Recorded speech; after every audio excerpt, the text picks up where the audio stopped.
Pues obvio. Fosforilación oxidativa. Entonces ya íbamos por aquí, ya habíamos visto toda la cadena, en qué consistía, cómo los complejos se pasaban los electrones, ¿no es cierto? Y la otra cosa que vamos a mirar ahora es cómo la ATP sintetasa hace el ATP. Y luego, en la segunda parte, vamos a hablar de una ruta muy importante también para las células que se llama la vía de las pentosas sulfato. Una ruta que ahora les cuento para qué sirve. Entonces ya habíamos hablado de que la enzima que permite, después de que la cadena de transporte de electrones funcione, ¿sí? Entonces se alimenta ese gradiente de protones, los protones no pueden atravesar la membrana interna mitocondrial ya que esta es impermeable a ellos. Entonces los protones, la única opción que tienen para entrar es la ATP sintetasa. Y les dije que esa ATP sintetasa entonces está anclada a la membrana interna mitocondrial. Y esta señora que está aquí es la ATP sintetasa. ¿Qué pasa con esta enzima? Acá estaría el espacio intermembranal, acá donde estoy señalando. Esta es la membrana interna mitocondrial, por ende la membrana externa debe estar por acá arriba. Y acá estaría ¿qué? La matriz mitocondrial. Entonces la enzima, que es un complejo, como ustedes ven ahí, tiene varias unidades proteicas. Esta enzima entonces tiene una parte anclada a la membrana interna mitocondrial. Esa parte. Y a esa parte que está anclada a la membrana interna mitocondrial se le llama la fracción F0. ¿Listo? Y la otra parte que queda acá en la matriz mitocondrial, y a esa parte se le llama la fracción F1. ¿Cuáles son los componentes entonces de la fracción F0? Entonces la fracción F0 tiene estas moléculas que son estas, ¿no? Una molécula, es una sola subunidad que se plega en forma de dos alfa hélices. Y que miren, acá trae como una cosita. Esa cosita que está ahí representada donde se señalo es una molécula de aspartato, aspartato 41 de la molécula. El aspartato, acuérdense que es el ácido aspartico, que es uno de los dos aminoácidos ácidos. Entonces el aspartato en su cadena lateral que tiene un grupo carboxilo. Entonces ese grupo carboxilo puede estar así, ¿sí? Es protonado, o ese grupo carboxilo puede estar así, protonado. ¿Listo? Entonces eso ténganlo allí presente porque es necesario para lo que les voy a contar. Listo. Entonces esta es la que está representada aquí como una de las salchichitas azules. En total, ¿cuántas son de estas? 12. ¿Listo? Y esas 12 forman este acúmulo de salchichas azules que parece como un barrilito, ¿sí? Y a eso se le llama un anillo seco. ¿Listo? Ok. Esto se mueve, eso gira, esas salchichitas azules, y están sujetadas por esta subunidad. Ah, esta sí no se mueve, esa está fija en la membrana. ¿Listo? ¿Y quién la ayuda a estar fija en la membrana? Esta subunidad B. Pero como ven ustedes, la subunidad B forma parte tanto de la fracción F0 como de la fracción F1. Ahora, ¿quiénes son los componentes de la fracción F1? Está esta subunidad delta que sirve de anclaje. Las unidades alfa y beta, ¿cuántas alfas son? 3. ¿Cuántas betas son? 3. O sea que es un hexámero, heterohexámero. ¿Por qué? Porque alfa y beta son diferentes esas dos subunidades en su secuencia de aminoácidos. Tiene esta epsilon que es también de anclaje, sirve pues para poder que esto permanezca allí. Y la importante, además de las alfa y de beta, es esta, la gamma, que funciona como un eje. ¿Listo? Está metido ahí entre las alfa y las beta. Y la gamma en cada lado es irregular. Hagan de cuenta que ese termo, ¿qué? ¿Cómo es que este nombre? Kiara. Diana. Kiara, sí, Diana, Kiara. Entonces que Kiara no le tuviera acá, porque le tiene hasta protector plástico y toda la cosa, ¿no? Entonces que ella no le tuviera acá protector plástico, este es para las caídas, me imagino. Y entonces que se le hubiese caído muchas veces y entonces estuviera todo abollonado, con hundidos por aquí y por acá, aunque no es metálico sino plástico, pero igual que estuviera todo abollonado si fuera plástico. Ese sí es plástico, ¿no? Este es plástico metálico. Suena como metal, pero se siente plástico. Bueno, está bien. Entonces que estuviera abollonado y que las abollonaduras fueran diferentes en cada lado. ¿Sí me comprenden? Entonces si tiene en una saliente, en otra una entrante profunda, en otra, ¿ok? Si tuviera diferentes abollonaduras, entonces cuando gira, él a las unidades alfa y beta les va a hacer contacto con una abollonadura diferente siempre que gira.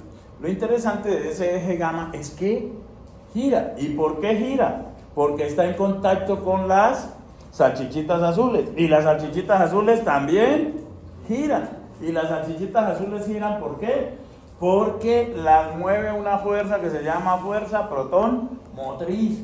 ¿Y la fuerza protón motriz quién la genera? Pues los protones. ¿Cuáles protones? Los protones que entran a través de la enzima. ¿Por dónde entran esos protones? Miren este canalito de entrada y miren este canalito de salida. ¿Ok? Entonces en la subunidad A, por eso es que la subunidad A está fija. Entonces, fíjense acá para que entiendan cómo funciona esto. Entonces yo soy una subunidad, yo soy una subunidad C, o sea, una salchichita azul. Y estoy aquí en la subunidad A, ¿exactamente en qué lugar? Aquí, donde está este canalito. ¿Listo? Entonces vamos a partir de allí. Vamos a hacerla con una para que me entiendan. Estoy aquí. Entonces cuando estoy ahí, acuérdense que ese es un canalito, por eso está ahí en blanco, ¿no? Y entonces ¿qué pasa? Yo llego allí como subunidad C, sin protones, y llego aquí, como acá arriba está el espacio intermembranal, me cargo con un protón. Eso me da la fuerza, ¿para qué? Para moverme aquí, luego para moverme acá, voy con el protón, y para moverme acá, y voy dando la vuelta con el protón, voy dando la vuelta, y llego aquí. Aquí que es casi a 360 grados. Es aquí, donde está el canalito de salida. Y entonces, ¿qué hago con el protón que traigo? Lo dejo salir. Y entonces miren el protón, ¿dónde va a caer? A la matriz. Como quedo sin protón, entonces doy el paso al siguiente lugar y otra vez me cargo de protón y chun chun chun chun chun chun. Así como lo estoy haciendo yo, lo están haciendo las otras 11. O sea que eso permanece en constante movimiento. ¿Mientras qué? Mientras estén entrando protones. Mientras estén entrando protones, siempre se cargan las partículas, da la vuelta, entrega el protón, queda descargado, coge otro protón, da la vuelta, y eso lo están haciendo todas. O sea que eso permanece constantemente en movimiento. Por eso se llama fuerza protón motriz. Es como un motorcito. El ventilador. Cuando conectan el ventilador, ¿sí? Lo pónganlo a baja velocidad y verán que se ve como lo hace. Mientras esté conectado, lo desconectan y lógicamente ya no tiene la fuente de energía. Aquí, ¿cuál va a ser? Como si conectáramos la proteína, ¿qué va a ser? Los protones. ¿Listo? Todo eso está en constante movimiento. Pero miren que las salchichitas azules, ¿con quién están haciendo contacto? Con el eje gamma. Entonces, si esta mano izquierda mía son las salchichitas azules que están moviéndose y están haciendo contacto con el eje gamma, entonces al ellas ir girando, ¿qué va pasando con el eje gamma? También va girando y él se le pega a las subunidades alfa y beta de diferente forma. ¿Por qué?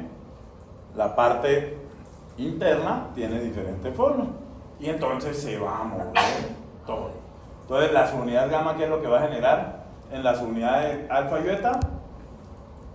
Diferentes cambios conformacionales. ¿Sí? Entonces, si a uno le hacen así en la panza, es una cosa, pero si le dan un puño, es otra cosa. Esas son las caras de la subunidad gamma. ¿Estamos? Ok, perfecto. Entonces, ¿cómo se dieron cuenta de estas cosas? Y de que la subunidad, cuando el eje gira, producía el ATP. Bueno, todo esto que les cuento, de acuerdo en que les he dicho que la bioquímica o la molecular o la fisiología no se escriben como 100 años de soledad, que sí es muy loable lo que hizo Gabo, puedes imaginarse toda esa historia, ¿sí?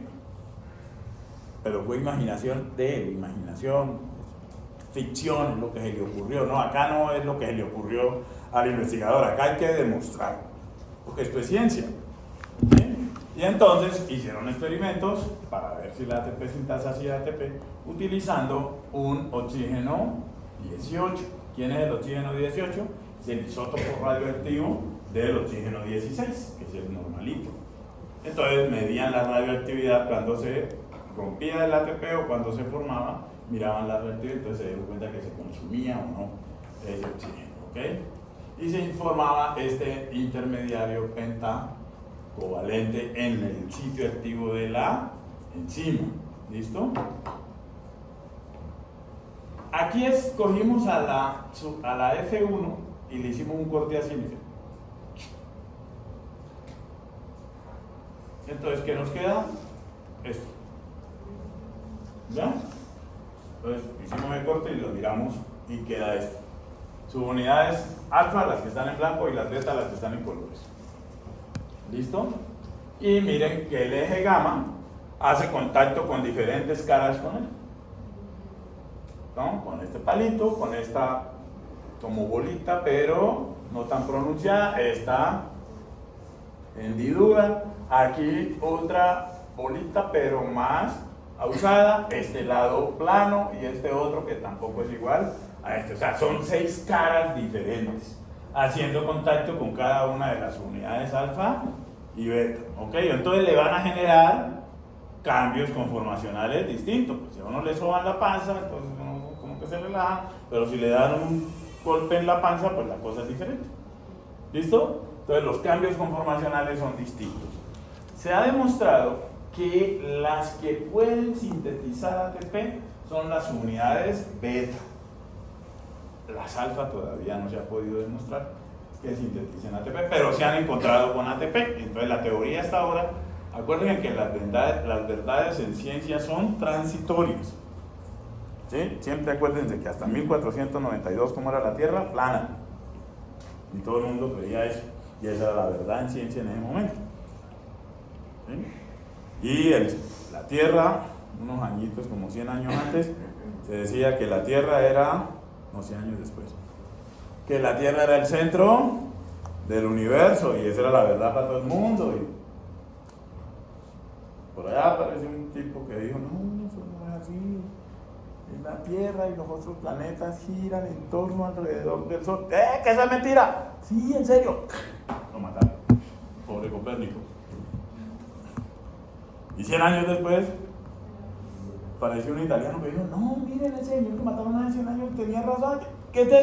No, mentiras. Y entonces lo hicieron retractarse, el pobre Galileo tuvo que... así es la cosa. Entonces, ahora menos mal no funciona así, ¿no? Pero, aunque por ahí dicen que el motor eléctrico, ahora que están tan de moda los carros eléctricos, el motor eléctrico parece ser que lo inventó un señor por ahí en los años 60. ¿Y qué creen? Nadie sabe de la vida del señor hasta ahora. En los años 60, el boom del petróleo. ¿Cómo va a salir este loco que con un motor eléctrico y los árabes, los gringos, los rusos con el petróleo? No, señor. Bueno, eso dicen, no me consta, pero es lo que dicen, ¿no es cierto? Bueno, entonces, todo eso que les cuento, pues para que despierten un poquito y además para que entendamos que esto sale de la experimentación. Puede ser que en algunos años se haya demostrado que las alfa también sintetizan ATP. Eso no sabe. Bueno, el hecho es que las betas sintetizan ATP y sí está demostrado que siempre que este palito está haciendo contacto con la subunidad beta, le genera el cambio conformacional preciso para que la beta pueda agarrar ADP y fosfato y convertirlo en ATP.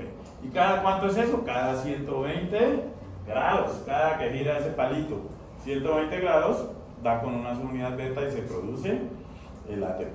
¿Listo? Entonces, aquí está, miren, palito, palito.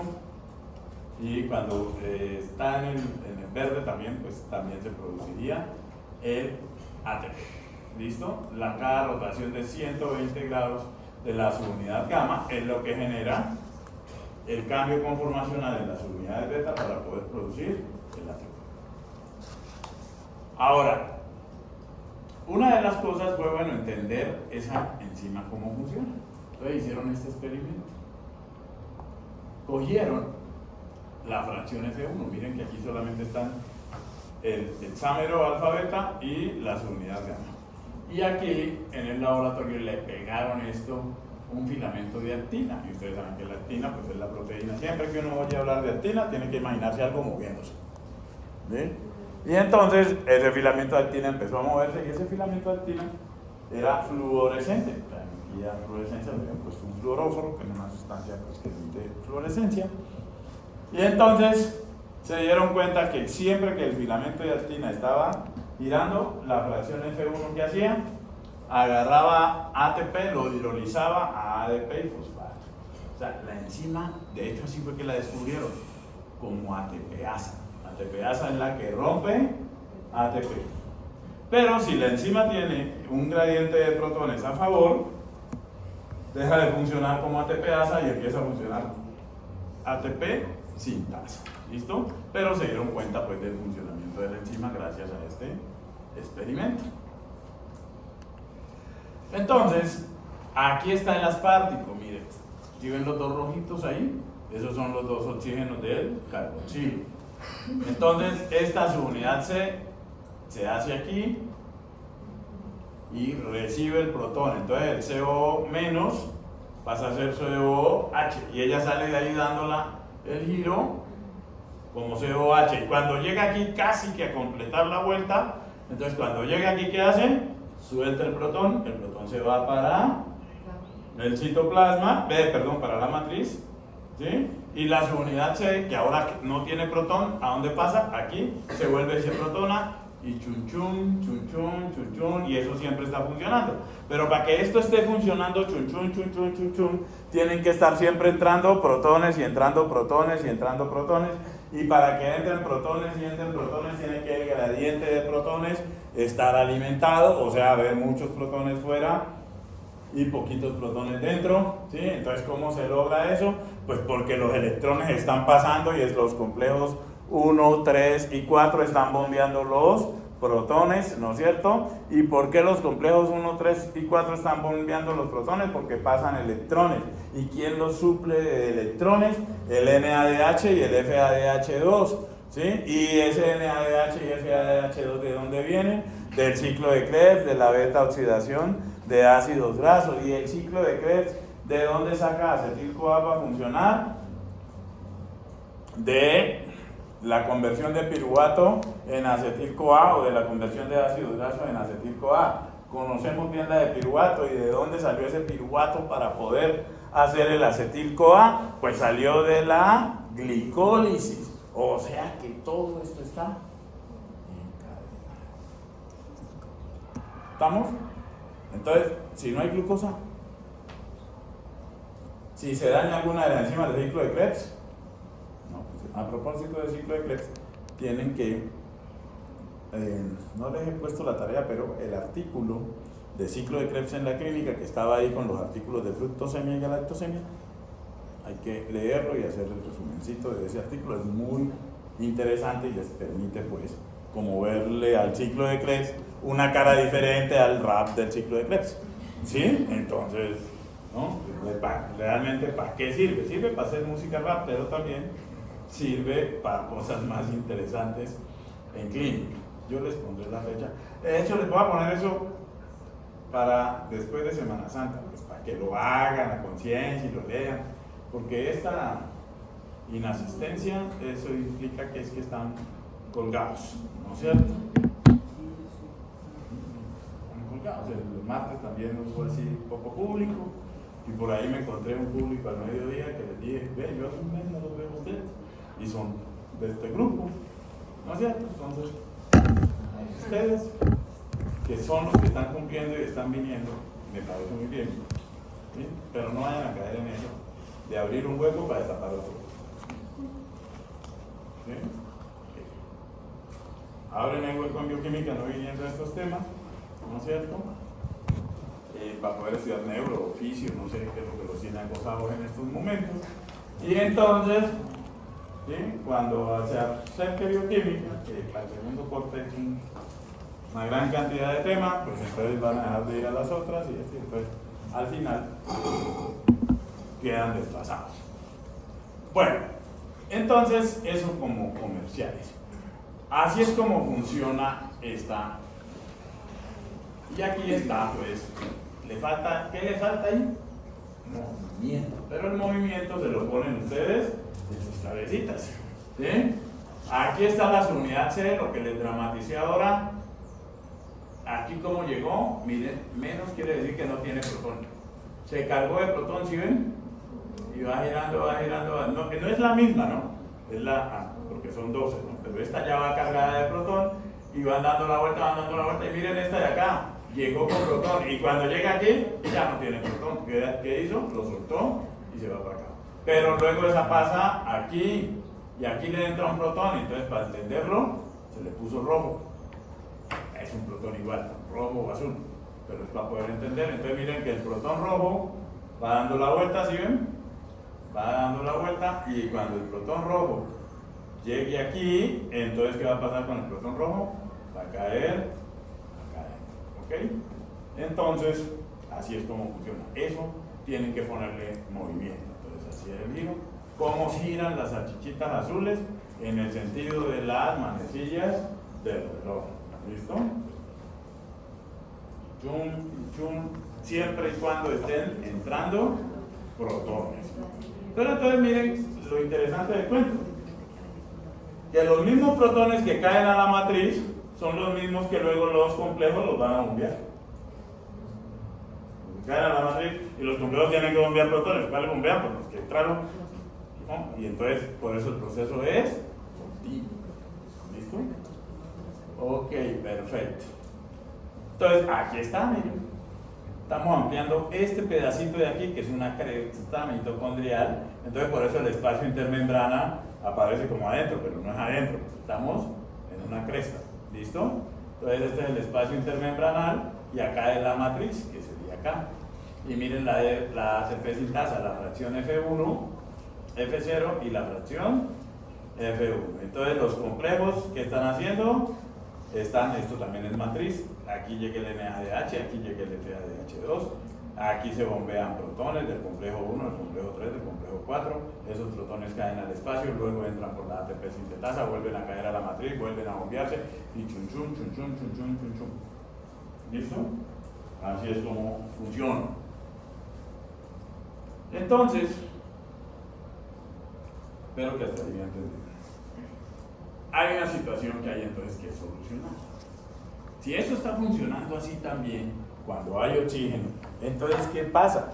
El citoplasma, la glucosa está convirtiéndose en piruvato. Eso ya lo conocemos, son las 10 reacciones que vimos de la glicólisis. Y si la glucosa se está convirtiendo en piruvato, ¿qué se está produciendo? Además del piruvato, obviamente.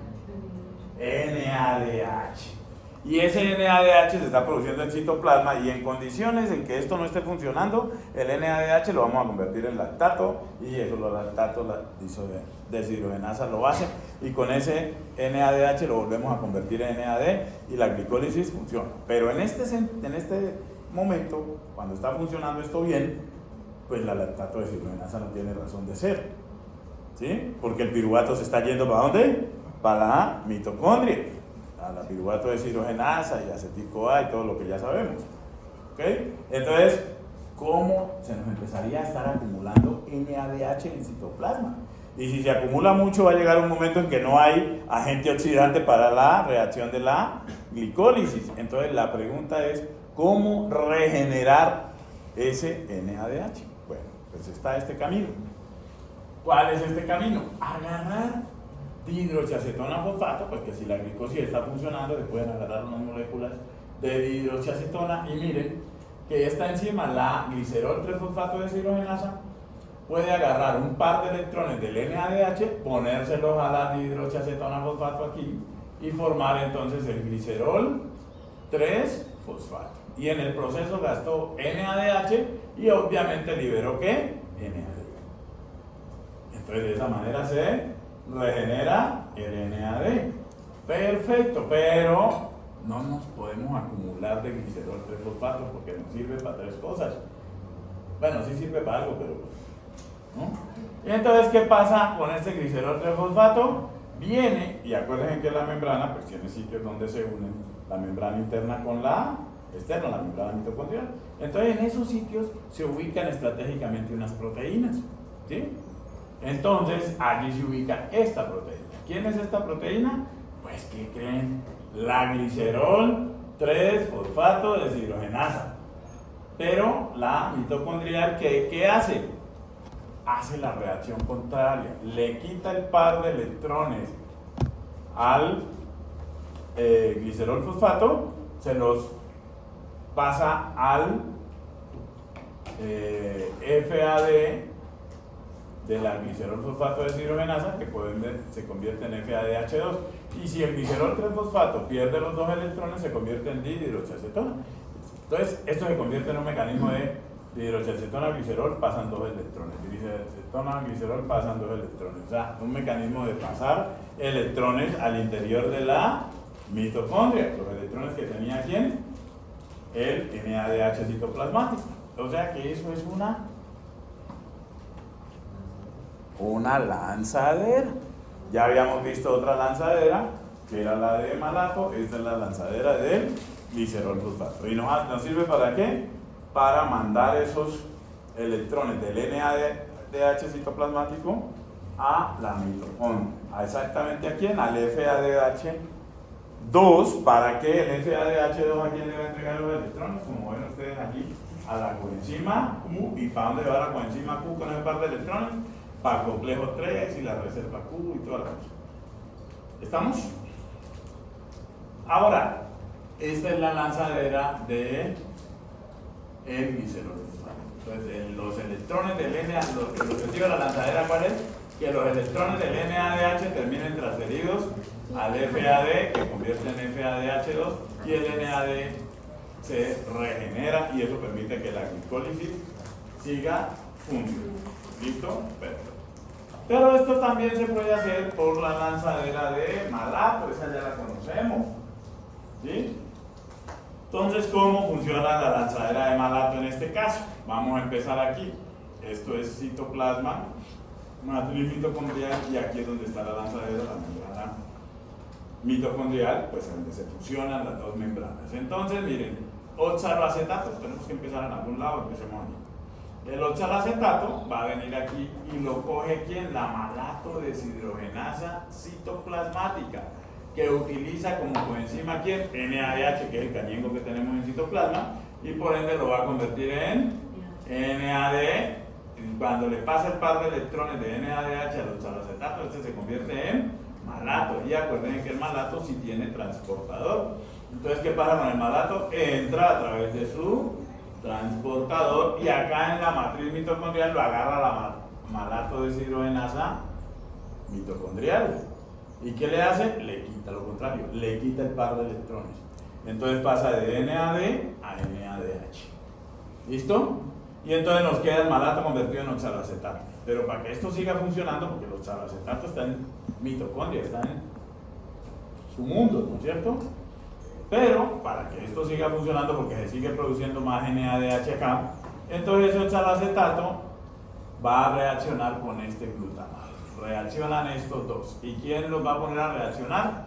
Una transaminasa. ¿Cuál transaminasa? La transaminasa glutámico oxaloacética. ¿Qué hace esa transaminasa? Agarra el glutamato, que es aminoácido, le quita el glucoamino y se lo pone al oxaloacetato.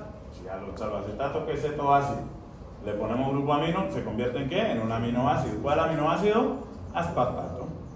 Y el alfa-cetoglutarato, que se produjo por el glutamato, que es también un cetoácido, ¿sí? Entonces, el aspartato, miren, tiene su transportador que se intercambia con glutamato, y el alfa-cetoglutarato tiene su transportador que se intercambia con malato. Acá vuelven y se encuentran, y entonces ahora la transaminasa glutámico acética hace la reacción contraria y obtenemos el 8-acetato y eso mantiene así, chan, chan, chan, chan, chan, chan. ¿Y qué es lo que se logra allí? Que los electrones que tiene el NADH citoplasmático pasen a la matriz mitocondrial. Y entonces esta es la lanzadera de malato. ¿Cuál de las dos lanzaderas se puede usar? Cualquiera de las dos. ¿Listo? Entonces aquí NADH citoplasmático va a pasarle los electrones al final del proceso de la lanzadera al NAD mitocondrial para convertirlo en NADH. Ok. Listo. Entonces solucionado el problema en esta situación de presencia de oxígeno del NADH que se está presentando, se está produciendo, perdón. Ya esta hora la neurona no me hace sinapsis con la amiba, entonces no es por falta de glucosa, es por exceso de cansancio. Ok, bueno, entonces hay otro problema. Esto no es no resolver el problema. ¿Cuál es el problema ahora? ¿Dónde está la fracción F1 de la ATP sintasa? ¿Dónde está? Dentro de la matriz mitocondrial. Y acuérdense que la fracción F1 es la que hace el ATP. O sea que el ATP ¿dónde queda? En la matriz mitocondrial. ¿Y dónde necesitamos el ATP? Afuera. Entonces ahí hay un problema. ¿Cómo así que el ATP se está produciendo en la matriz y se necesita es afuera? Entonces, ¿cómo se soluciona el problema? Sacándolo. Sí. Si lo necesitamos afuera, pues hay que sacarlo, ¿no es cierto? Ya ahorita hay que ver el cómo. En esa zona donde se unen las membranas interna y externa, les dije que ahí se ubicaban muchas proteínas estratégicamente porque se ahorran una membrana. Entonces, en esa zona se ubica esta proteína. Entonces, miren esta proteína que hace. Acá tenemos citoplasma y acá tenemos matriz mitocondrial. Entonces, esta proteína, miren, agarra del citoplasma ADP que hay bastante. ¿Sí? Y cuando el ADP se le une a esta proteína, entonces hace el flip-flop que les explicaba en membranas. O sea, y entonces le queda con la cara del ADP hacia la matriz. ¿Qué pasa con el ADP? Se sale.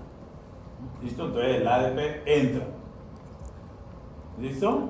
Y ahora en la matriz que hay mucho ATP, entonces la proteína que hace se carga ahora de ATP y cuando se une el ATP, otra vez el cambio conformacional y se voltea y el ATP sale al citoplasma.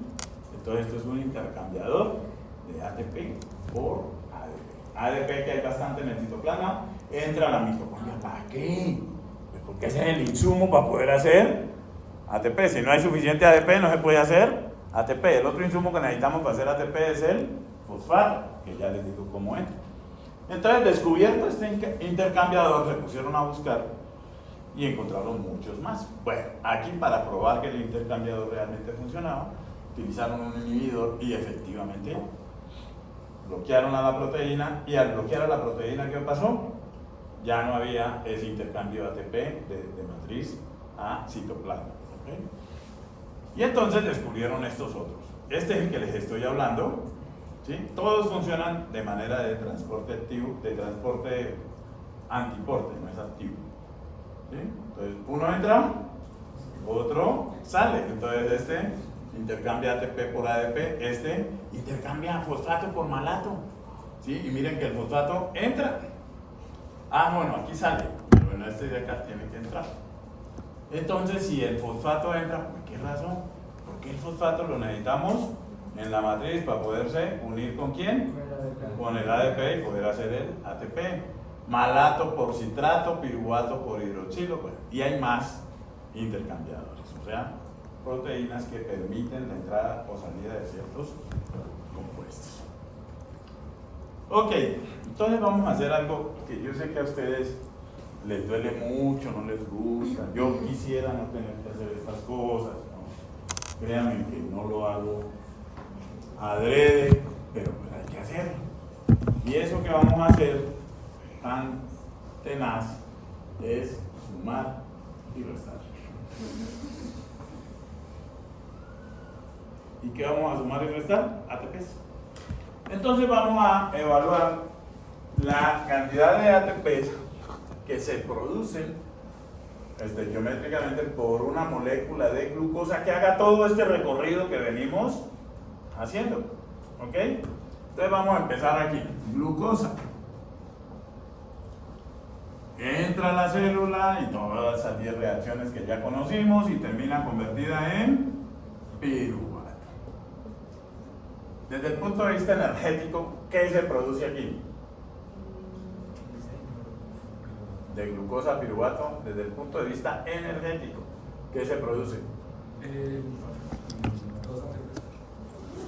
De ganancia 2 ATPs, pero entonces se producen 4 ATPs y se gastan 2 ATPs, lo cual nos lleva a una ganancia neta de 2 ATPs. ¿Y energéticamente qué más se produce ahí? Los NADH. NADH. ¿Cuántos NADH? 2 NADH. ¿Por qué 2? Pues porque se termina convirtiendo a 2 moléculas de piruvato. ¿Listo? De 2 piruvatos. Ahora hagamos una línea imaginaria por aquí que sea la mitocondria. Entonces, ¿qué pasa en estas condiciones? El piruvato entra a la mitocondria. Y entonces el piruvato en la mitocondria, ¿qué le va a pasar ahora?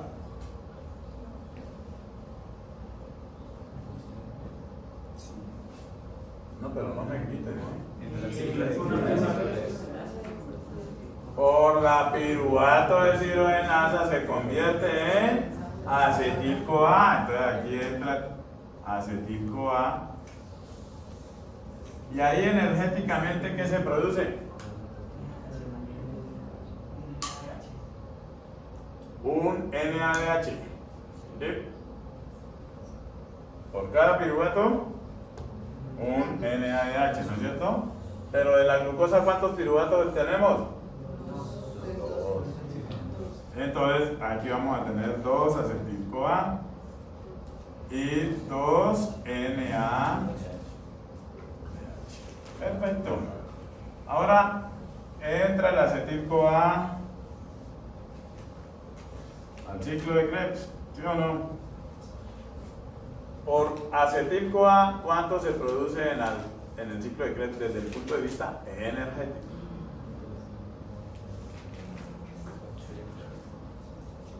Por cada acetil-CoA que da la vuelta en el ciclo de Krebs, ¿qué se produce?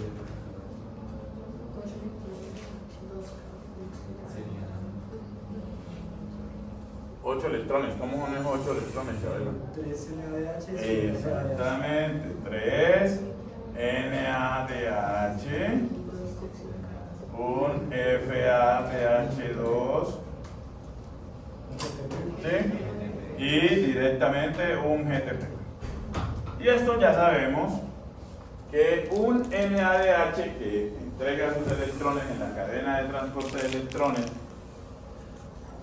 provee energía pues por el paso de esos 2 electrones hasta el oxígeno, pasando del complejo 1 por el 3, el 4, ¿sí? Provee energía para hacer ¿cuántos ATPs? 2.5, porque por el paso de cada 4 protones por la ATP sintasa da, por el movimiento de los 120 grados, ¿sí? Por eso es que son 4 protones, da la energía suficiente para hacer un ATP.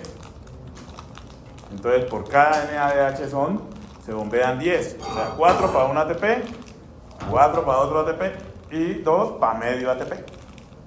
¿Listo? Entonces, por eso es 2.5.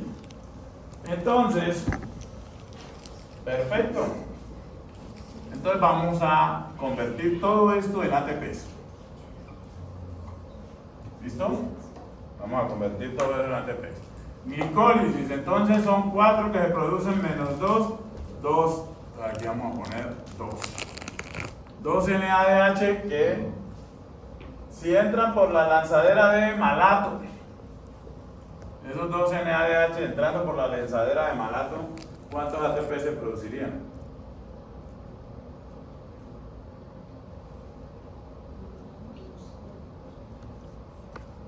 Qué buen método para tenerlos calladitos. 1,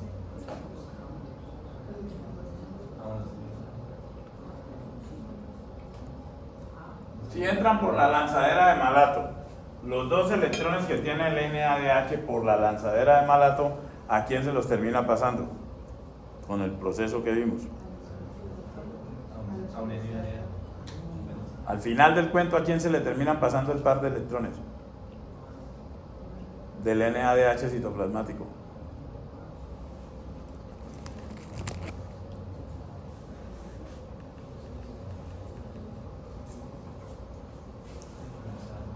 El par de electrones, ¿a quién se le terminan pasando? Al final del cuento.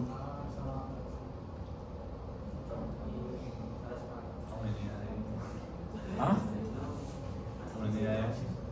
Se le terminan, miren, este los donó para los chalacetatos. ¿El acetato qué fue? Simple y llanamente los transportó. Entonces se fue con los dos electrones. Aquí está la línea que divide, ¿no? Entonces usted páseme estos dos electrones, ¿no es cierto? Usted me pasa estos dos electrones. ¿Ella quién es? Los chalacetatos. Entonces yo me voy con estos dos electrones, entro, ya estoy en la mitocondria, ¿sí? Y se los paso a usted. Y yo sigo. Ya no tengo los dos electrones, entonces ¿quién soy? Oh, chalacetato. Y entonces Melissa, ¿quién es? El NAD. Estaba ahí esperando los electrones y le pasé los dos electrones. Ahora Melissa, ¿quién es? NADH. Y yo vengo acá a la transaminación, vuelvo y salgo disfrazado de aspartato, luego entra la transaminación, me vuelvo a convertir en un chalacetato y vengo y recibo otra vez dos electrones. Entonces, lo que se está metiendo netamente a la mitocondria, ¿qué es? Los dos electrones. ¿Y quién se queda con los dos electrones? El NADH. O sea que ¿cuántos ATPs se producirán utilizando la lanzadera de malato? 2.5, ¿no? 2.5. 2.5, y como son dos moléculas de NADH, entonces van a ser 5. Si utilizo la lanzadera de malato, 5. Y si utilizo la lanzadera de glicerol fosfato,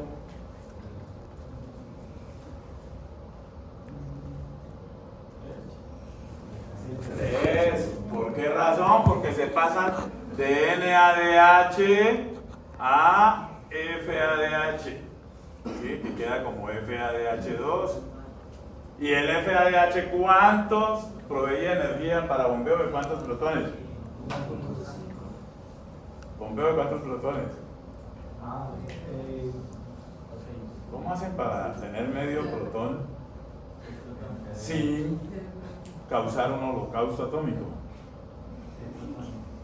Serían 6 protones, que 4 entran y se hace un ATP, 2 entran para medio ATP, o sea, 6 protones se bombean por el FADH2, ¿sí? Cuando entrega el par de electrones, y sirven para hacer ¿cuántos ATPs? 1.5. Ya les expliqué que medio ATP pues no se hace, sino que se compensa con otro, ¿no? Entonces, si utilizamos la lanzadera de glicerol fosfato, ¿sí? ¿Cuántos serían? 3.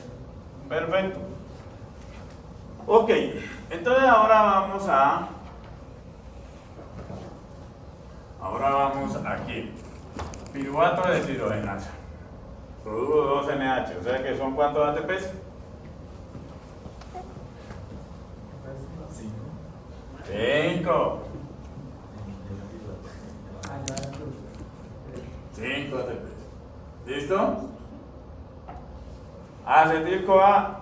Por un acetil-CoA se me producen 3 NADH que equivalen a ¿cuántos ATPs? 7,5. Un FADH2 que equivalen a ¿cuántos? 1.5. Y un GTP que es un ATP. Si sumamos esto nos da 10, ¿no es cierto? Listo, entonces ya hago la suma total. Hago la suma total.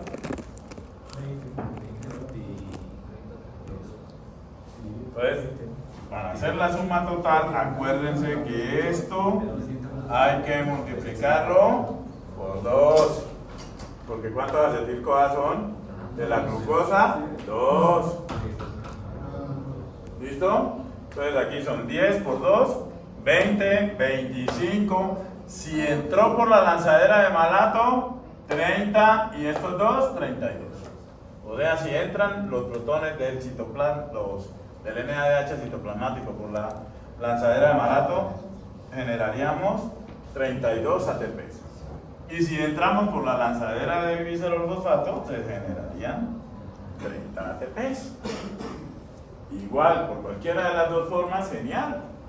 Porque la glicólisis anaeróbica, ¿cuántos ATP nos produce? Anaeróbica. Yo pensé que me iban a gritar. Ahí está.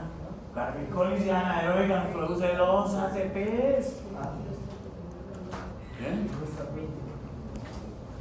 ¿Los 32 de dónde salieron, Isabela? Los 32 salieron de aquí. Son 2 acetil-CoA. Cada acetil-CoA en el ciclo de Krebs produce de a 10. Ah, 36. Claro, ustedes hicieron la cuenta a la antigua. A la antigua, ¿cómo se hacía? A la antigua, como no se conocía bien esto de la estequiometría, de el número de protones que entraban por la ATP sintetasa para producir ATP, entonces se decía que por cada NADH, ¿sí?, se producían 2.5 y aproximaban el 2.5 a 3. Y por cada FH2 se producían 1.5, o sea, lo aproximaban a 2. Entonces, si ustedes hacen la cuenta con 3 y 2, entonces les van a dar 30.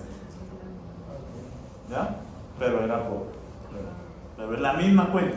Es la misma cuenta. ¿Listo? Aquí ya con el dato real, pues de acuerdo a la cantidad de energía que generan el paso de los protones, ya sean bombeados por los electrones que llevó el NADH o por los que llevó el FADH. Bueno, perfecto. Entonces, el cuento está en lo siguiente. En la glicólisis anaeróbica, por cada molécula de glucosa obtenemos 2 ATPs.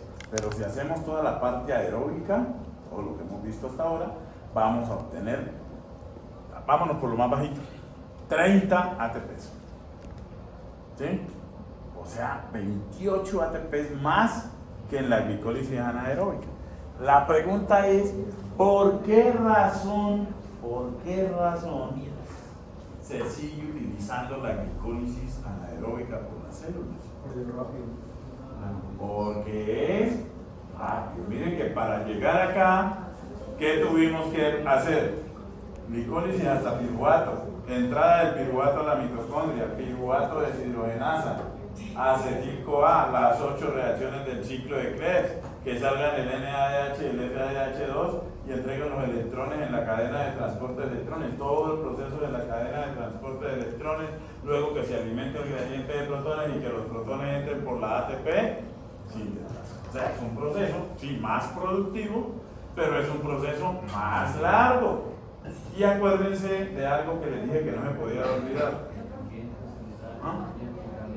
El medio es cambiante y las células se tienen que adaptar a las condiciones cambiantes del medio. Entonces, cuando hay una condición cambiante del medio, no nos podemos poner a improvisar, hay que tener energía rapidito. Entonces, por eso la glicólisis anaeróbica sigue siendo.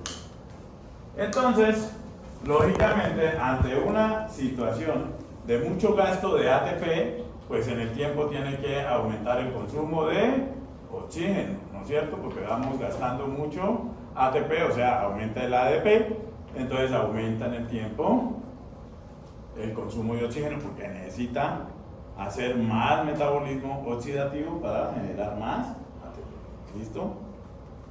Y entonces, los intercambiadores, esto es un proceso, pues ya este es el resumen del proceso continuo que les digo, digo que aquí le falta pues desde la glucosa, ¿no es cierto? Entonces el ciclo de Krebs, la cadena de transporte, gradiente de protones, entran los protones a través de la ATP sintasa, síntesis de ATP aquí, y el ATP sale, y el ADP entran. Y el fosfato se intercambia, como les decía, con hidroxilos o con malato. Bueno, resulta que hay unas moléculas, ¿sí? Hicieron un experimento con esta proteína, la UCP1. Esa proteína se activa por ácidos grasos. Entonces, cuando hay muchos ácidos grasos, entonces se activa esta proteína y ¿qué es lo que hace? Es un canal. Y por ese canal permite también la entrada de protones, que estaba restringido a la ATP sintetasa, pero ahora se pueden meter por esa UCP1. Y eso conlleva entonces ¿a qué? Que si los protones empiezan a moverse por acá, pues ya no entran tantos por la ATP sintasa. Entonces, ¿qué pasa con la síntesis de ATP? Se disminuye. O sea que este no le está haciendo directamente nada a la ATP sintasa, sino que le está haciendo daño ¿a quién? A los protones, o sea que genera un desacople, un desacoplamiento entre la cadena de transporte de electrones y la fosforilación oxidativa. Pero resulta que hay sustancias que pueden hacer eso, servir como desacopladores. También hay sustancias que se ha descubierto que pueden servir como, bueno, esto es del desacople, como inhibidores de la cadena de transporte de electrones o inhibidores de la ATP sintetasa. ¿Listo? Entonces, miren, esta es la cadena de transporte de electrones, lo que vimos en la clase anterior, ¿sí? Y se ha descubierto que, por ejemplo, la rotenona y el amital pueden inhibir el complejo 1. ¿Listo? ¿Cómo lo inhiben? Se roban los electrones, literal. Entonces, si se roban los electrones, pues ya no hay flujo de electrones y ya no hay bombeo de protones, ya no hay gradientes, ya no hay síntesis de ATP. Entre el complejo 3 y el citocromo C, la actinomicina A, que es otra sustancia, también se puede robar los electrones. Y entre el complejo 4 y el oxígeno, el cianuro, la ácida y el monóxido de carbono también pueden hacer lo mismo, robarse los electrones, entonces se frena el proceso. Entonces, aquí en Colombia con el cianuro hay una historia muy triste que no sé si ustedes la conozcan. Es un tema político que está incluso en juicio en este momentico, no el vivido, sino otro, ¿no? Un señor que trabajaba con una alta empresa de aquí se dio cuenta de unas anomalías que hacían y que la fiscalía encubría eso y toda la cosa, y el señor iba pues a declarar y resulta que se murió. Raro eso que pasa en Colombia, ¿no? Aquí que va a declarar se murió.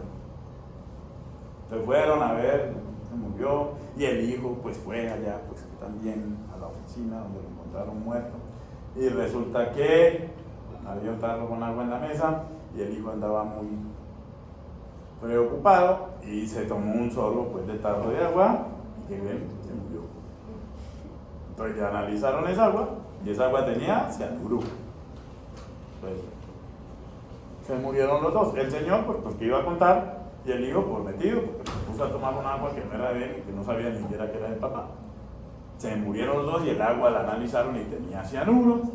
Y ya el señor no pudo contar, y bueno, eso está ahí. Busquen en YouTube, pongan las palabras fiscal cianuro y ahí se dan cuenta de todo el chisme. ¿No es cierto? Y eso en serio, no les estoy diciendo mentiras. Entonces, el cianuro, ustedes han visto también si no me creen esa, pues ustedes han visto también en las películas que el mega espía, que lo cogen para no contar, entonces ¿qué hace? Se toma una pastillita de cianuro y empieza a botar baba por la boca y ya, y no contó. ¿Sí? Eso sí es ficción, pero lo que les estoy contando es real. Y de todas formas, de una u otra forma, ¿qué es lo que sucede?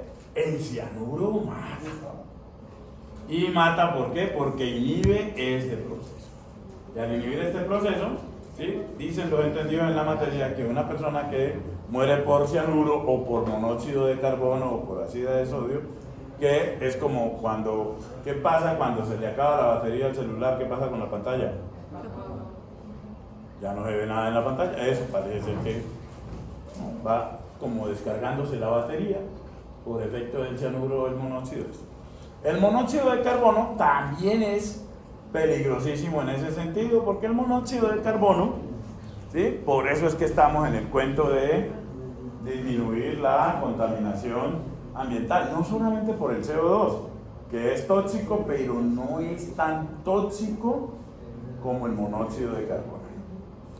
¿Qué pasa con el monóxido de carbono cuando entra a la sangre?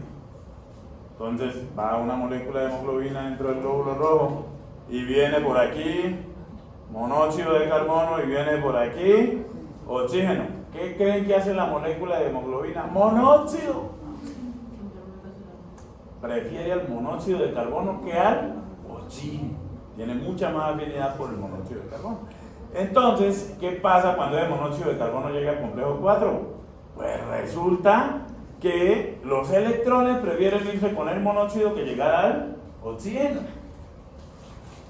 Entonces, por lado y lado. Entonces, hay personas que, pues, lastimosamente, toman la decisión de quitarse la vida. Y les digo lastimosamente, ¿por qué? Porque pues, por más problemas que se tengan, por más problemas, ¿sí? Todo tiene en la vida una solución y no es quitársela, ¿no es cierto? Y además la estancia en este planeta, pues ustedes saben que es muy cortica, yéndole a uno bien, ¿sí? Y no estoy hablando bien económicamente o esto, sino bien desde el punto de vista salud. En este planeta uno tiene 60 añitos pasando la vida. Porque si vive hasta los 80, los otros 20 son llenos de achaques. ¿No? ¿O no es así? ¿Sí? Entonces, eso sucede. Bueno, pero lastimosamente, el suicidio, pues es. Y lo más aterrador es que hay muchos suicidios. Han aumentado las tasas últimamente en la gente joven. ¿Sí? Porque la gente joven, pues lastimosamente la juventud de ahora, ¿sí? A veces no saben manejar las situaciones problemáticas y entonces cogen esa decisión que uno no puede entrar a cuestionar si es la más fácil, la más difícil, no se trata de cuestionar eso, sino que es un hecho real, ¿no es cierto? Y hay personas, de hecho, conocí una persona que tomó esa decisión, un hijo de una gran amiga, ¿y qué hizo? Él tenía una moto grandotota. ¿Y qué hizo? Cerró el garaje de la casa, vendió la moto y se sentó allí. Claro, la combustión va generando CO2, pero también va generando monóxido, entonces se llenaron su sangre de monóxido de carbono y entonces pues sucedió esto y murió. 26 años tenía, creo. Entonces, bueno, entonces lo que les quiero decir con esto es que existen estos inhibidores y son peligrosos, ¿no es cierto? Aquí tenemos un cuadro de varios de esos inhibidores. La tarea de ustedes con este cuadro de estos inhibidores, porque se los había puesto que averiguaran más inhibidores, es que averigüen cómo es el mecanismo, cómo actúan. Aquí tenemos inhibidores de la cadena de transporte de electrones, inhibidores de la ATP sintasa, o sea, de la fosforilación oxidativa, y aquí tenemos desacopladores. ¿Listo? Entonces, miren, este señor, el 2,4-dinitrofenol, este señor, pues como tiene ese benceno allí, él se puede meter en la membrana, ¿listo? Y por aquí, por este oxígeno, él puede, normalmente es un doble enlace, pero él puede romperse el doble enlace y agarrar un protón. O sea que este señor es también, ¿qué? Se roba los protones. Entonces los protones, en vez de entrar por la ATP sintetasa, entran por este señor, que no, naturalmente pues no está en el organismo, ¿sí? Y entonces, ¿qué pasa? Pues ese 2,4-DNP se roba los protones. Entonces es un desacoplante, así como la UCP1. Y entonces, ¿qué va a pasar? Pues que ya no va a haber suficiente síntesis de ATP. Entonces eso, como es en cadena, entonces si no hay suficiente síntesis de ATP, ¿qué hace? Se acelera la cadena de transporte de electrones. Pero para que se acelere la cadena de transporte de electrones, ¿qué se necesita? Pues más donantes de electrones, o sea, NADH y FADH2. ¿Y de dónde van a salir los donantes de electrones? Del ciclo de Krebs y de la oxidación de ácidos grasos, o sea que se aumenta el ciclo de Krebs catabólico, aumenta la oxidación de ácidos grasos, y entonces si se aumenta la oxidación de ácidos grasos, ¿qué sucede? pues la grasa que está almacenada se empieza a gastar y entonces si baja la grasa almacenada, pues la persona baja de peso. Pues en los años 50 se utilizaba a este señor como adelgazar. No se conocía bien el mecanismo, porque todo esto que les he contado de la ATP sintasa, entonces se descubrió bien en los años 70. En la década del 70 se trabajó mucho en esto, en diferentes partes del mundo, entonces se armó toda esta historia que les he contado, ¿no es cierto? Entonces, en los años 50 se empezó a utilizar este 2,4-NP porque adelgazaba a la gente. Pero claro, como no conocían bien, entonces se les iba la mano en la dosis de 2,4-NP y unos adelgazaban muchísimo. Terminaban como esqueletos, o sea, se morían. Entonces se suspendió, se prohibió. Y entonces ahora aparecen en la red una serie de sustancias milagrosas que sirven para adelgazar. Seguro, y no puedo meter las manos a la candela, pero seguro le están poniendo 2,4-DNP. ¿Sí? Entonces por eso hay que, uno entre menos cosas, bueno, esa es mi teoría personal, entre menos cosas le meta extrañas uno al cuerpo, mucho mejor. ¿Sí? Yo para tomarme una pasta tengo que estar muy fregado para... Y hay personas que son, mejor dicho, desesperadas por tomar fármacos, ¿no? Bueno, ok, entonces del 2,4-dimetiltrofenol. Bueno, esta es para que la revisen, es los mecanismos, las enzimas reguladas en todo el proceso y cómo se regulan. Esto es acá del libro de Lente. ¿Listo? Y por último, la fuerza protonmotriz.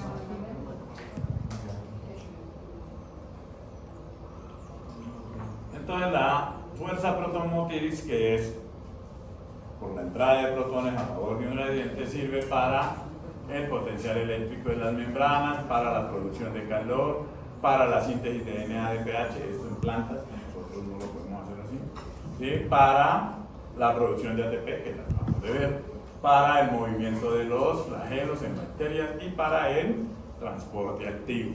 El renal sirve también esto. Entonces, no es un mecanismo extraño. Los citocromos, como tienen grupo hemo, pues pueden absorber luz a diferentes longitudes de onda.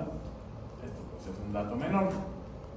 Y el otro es el oxígeno 18. Entonces con eso terminamos la cadena de transporte de electrones y la fosforilación oxidativa. Les voy a poner un videíto mientras.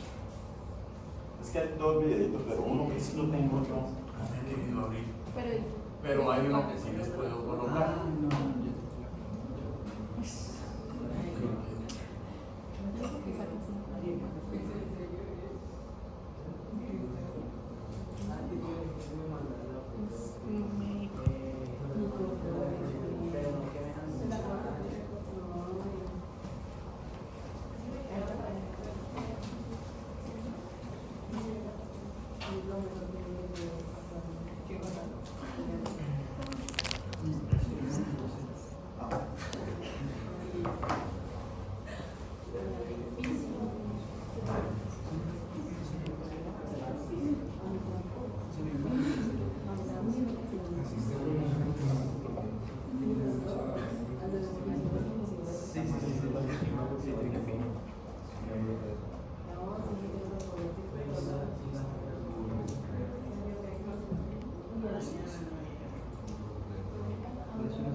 Bueno, busquen el videito en YouTube y lo busquen, porque no quiere dar.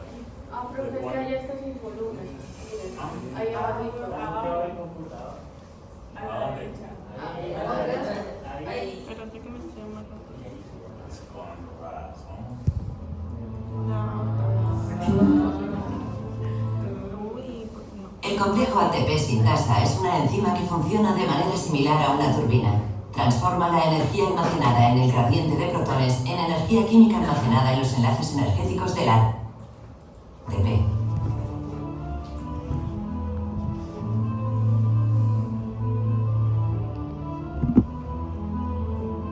El flujo de protones fluye hacia el interior celular a favor de su gradiente electroquímico gracias a un rotor ubicado en la membrana. Parece que los protones fluyen a través de una entrada abierta a un lado de la membrana y se unen a las subunidades del rotor. Dentro de la membrana únicamente pueden rotar las subunidades que están protonadas, liberándose del sistema inmóvil de anclaje. Cuando las subunidades protonadas han completado casi una vuelta entera, vuelven al punto de inicio, cerca de las subunidades estáticas, donde un canal de salida permite que los protones se dirijan hacia el otro lado de la membrana. De esta manera, la energía almacenada en el gradiente de protones es transformada en energía mecánica de giro. Esta energía de giro se transmite a través de un eje unido al rotor que penetra en el centro de la característica estructura en forma de chupa chups, la ATP-ASA F1, que cataliza la síntesis de ATP.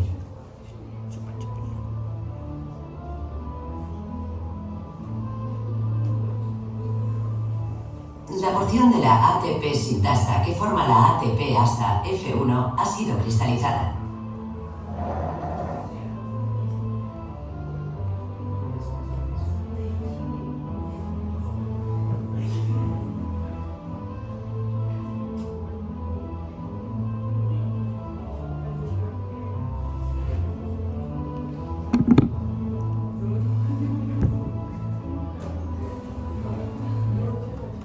Su estructura molecular muestra que la posición del eje central influye en la conformación y disposición de las subunidades vecinas. Estos cambios son los que dirigen la síntesis de ATP a partir de ADP. En este modelo animado se ordenan los distintos estados conformacionales siguiendo una secuencia temporal durante la rotación del eje central.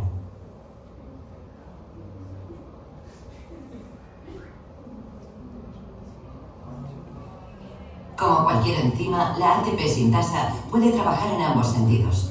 Si la concentración de ATP es elevada y el gradiente de protones bajo, la ATP sintasa funcionará en sentido contrario al habitual, de manera que hidrolizará ATP mientras bombea protones a través de la membrana.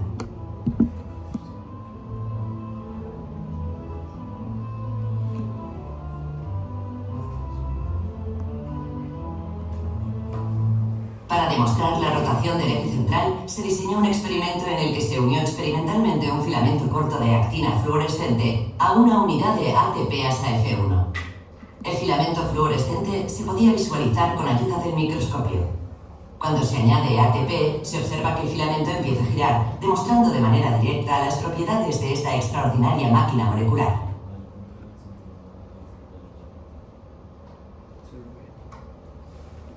Ok, bueno, y como ven allí hay gran cantidad de ideas que pueden utilizar pues para poder imaginarse un poquitín más estas cosas, ¿ok? Bueno, entonces vamos a hablar ahora de una ruta que es supremamente importante y se llama la vía de las pentosas fluctuantes. Entonces, resulta y acontece que nosotros necesitamos poder reductor. Ya vimos que para poder hacer ATP necesitamos poder reductor, ¿no es cierto? Eso es lo que hacen tanto el NADH, que es poder reductor, como el FADH2, entregan los electrones en la cadena de transporte y todo este recorrido, y al final, ¿qué terminamos haciendo? ATP. ¿Listo? Lo que hemos estado viendo estos días. Pero resulta que nosotros no solamente hacemos ATP, también tenemos que hacer nuestras propias moléculas. Entonces hacemos ácido graso, hacemos colesterol, hacemos hormonas, neurotransmisores. Para hacer nuestras propias moléculas, pues también necesitamos poder reductor. La célula resulta que para hacer energía o transformar energía utiliza el poder reductor del NADH o del FADH2. Pero para hacer moléculas utiliza el poder reductor del NADPH. ¿Quién es el NADPH? Aquí está, miren. Este señor que tenemos aquí es la niacina, que es la base nitrogenada vitamínica, ¿no? Que no podemos producir, niacina, unida a la ribosa y unida a un fosfato. Esto es una base, azúcar, fosfato, eso es un nucleótido, ¿sí?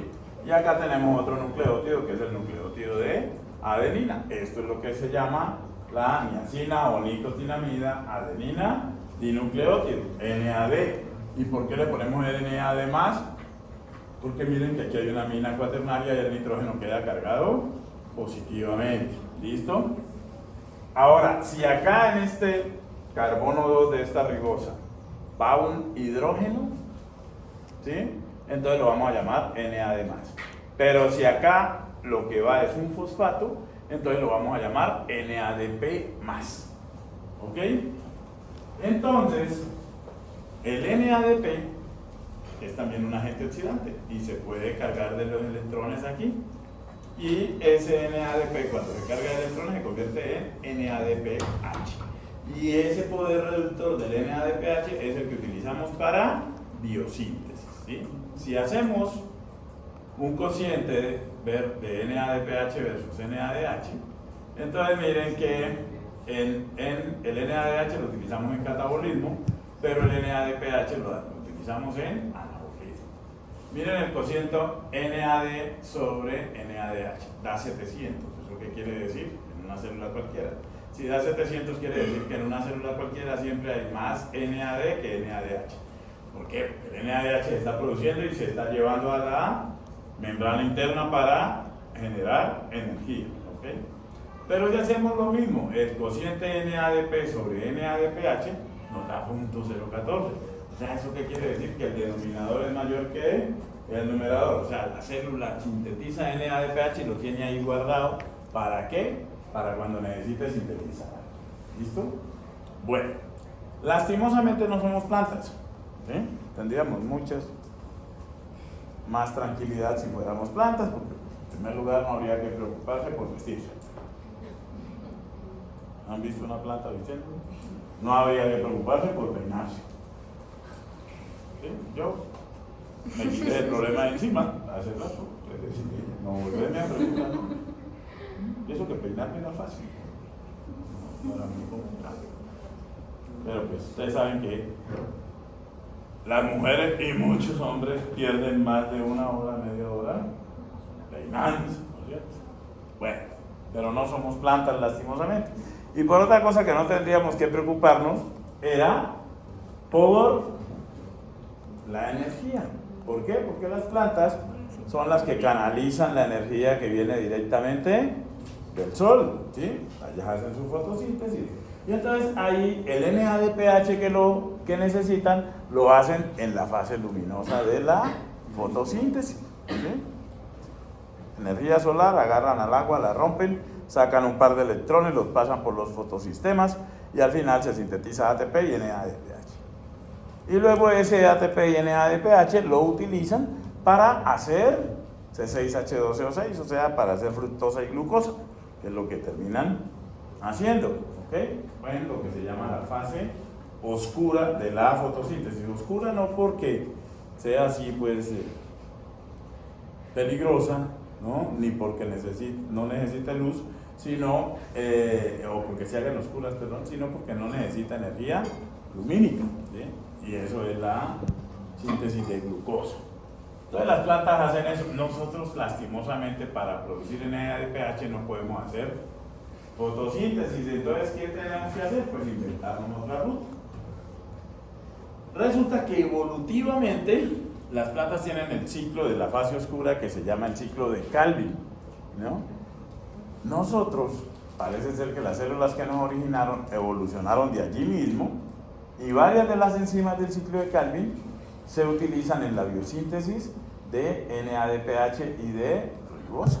Entonces, ¿cuál es el objetivo de la ruta que vamos a ver? La ruta de la vía de las pentosas, que se llama vía de las pentosas fosfato, porque vamos a ver que son intermediarios en la ruta, unas pentosas fosfato. Sirve para dos cosas, esos son los dos objetivos. El primer objetivo es hacer NADPH, y ese NADPH lo necesitamos para biosíntesis, para detoxificación. Y también la vía de las pentosas fosfato sirve para hacer ribosa. ¿Listo? Y la ribosa, ¿será importante? ¿Para qué? Claro, la ribosa es fundamental para hacer los nucleótidos. Estamos hablando del ATP, del GTP, y esos que son ribonucleótidos. ¿Ok? Y además esos nucleótidos saben que los utilizamos ¿para qué? Para hacer los ácidos nucleicos. Y los nucleótidos también funcionan como segundos mensajeros. ¿No han hablado de segundos mensajeros en fisio? AMP cíclico, GMP cíclico. ¿Y qué son? Nucleótidos. Entonces la ribosa es fundamental. Entonces tenemos que hacer ribosa. ¿Consumimos ribosa en la dieta? Claro, pero no compensa las necesidades. Entonces por eso tenemos una ruta para hacer ribosa y hacer NADPH, y es la vía de las pentosas fosfato. Entonces, ¿qué rutas metabólicas requieren NADPH? Y esa es la razón, una de las razones por la cual se hace esta ruta. Entonces requieren NADPH la síntesis de ácidos grasos. Cuando veamos síntesis de ácidos grasos vamos a ver que en varias de las reacciones se utiliza NADPH. ¿Listo? También requiere NADPH la síntesis de colesterol. El colesterol, pues ya hemos hablado de él en otras ocasiones, y sabemos que el colesterol pues tiene una mala fama, lastimosamente, pues, ¿no? Los chismes de la gente, ¿no? Entonces dicen que el colesterol es malo, ¿no? Pues el colesterol, como todas las sustancias, no es malo. ¿Qué es lo malo? El exceso. Y el exceso, pues, es por el colesterol, no por la persona que se excede con el colesterol. Es tan importante el colesterol que además de que se sabe que lo podemos consumir en la dieta, tenemos la capacidad de hacerlo. Cuando hay moléculas que tenemos la capacidad de hacerlas es porque son supremamente importantes para la célula, ¿no? Entonces el colesterol, recuerden que sirve para las hormonas esteroides, es el que regula la fluidez de las membranas, ¿sí? Entre otras funciones, las sales biliares, todo eso. Varios neurotransmisores se utiliza también en su biosíntesis NADPH. Las catecolaminas, ¿han oído hablar de las catecolaminas o no? ¿Quiénes son?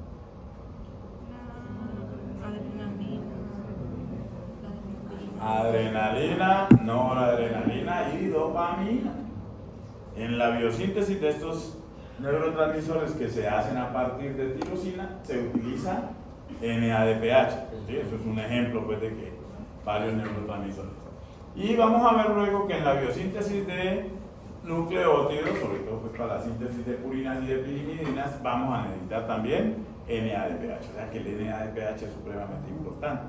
También en los procesos de detoxificación tenemos una sustancia que se llama el glutatión, y el glutatión es un agente reductor muy importante porque tiene al final un grupo tiol, y con ese grupo tiol, entonces es una sustancia oxidante que hace el glutatión, le regala ese hidrógeno al grupo tiol, entonces el oxidante queda reducido. Entonces el problema del glutatión es que si regaló el hidrógeno del grupo tiol, pues ¿cómo queda? Oxidado, y entonces hay que volver otra vez a regenerar el glutatión, o sea, volverlo a reducir. ¿Qué se utiliza para volver a reducir el glutatión? El NADPH. Entonces para eso necesitamos NADPH también. Y también este complejo de citocromos, que no tiene nada que ver con la cadena de transporte de electrones, sino que son citocromos porque tienen también grupos hemo y también pueden transferir electrones. Es el complejo del citocromo P450 monooxigenasa, que lo tenemos en hígado y nos ayuda a eliminar una gran cantidad de sustancias tóxicas que consumimos en la dieta, las reduce para poderlas eliminar, entre ellas los fármacos. ¿Sí? Hay personas. ¿Cuál es el fármaco nacional? El acetaminofén, ¿no es cierto? Pues resulta que más o menos un 5% de la población, ¿sí?, le hace daño el acetaminofén, no toleran el acetaminofén.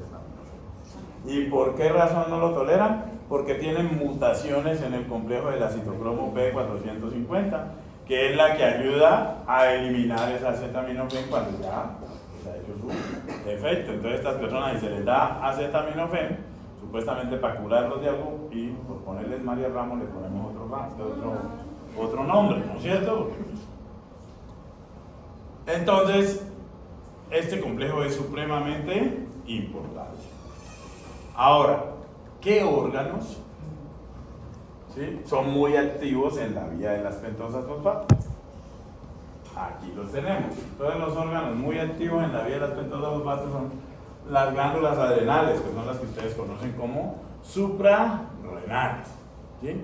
Las glándulas adrenales realmente son dos órganos en uno. Es un combo que tenemos ahí. ¿Listo? Tienen una parte interna que es tejido nervioso. Son una serie de neuronas sin axón, ¿sí? Y esas neuronas están especializadas ¿en qué? En hacer catecolaminas.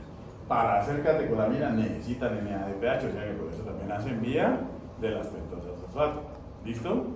Pero la otra parte de la glándula suprarrenal es la corteza suprarrenal.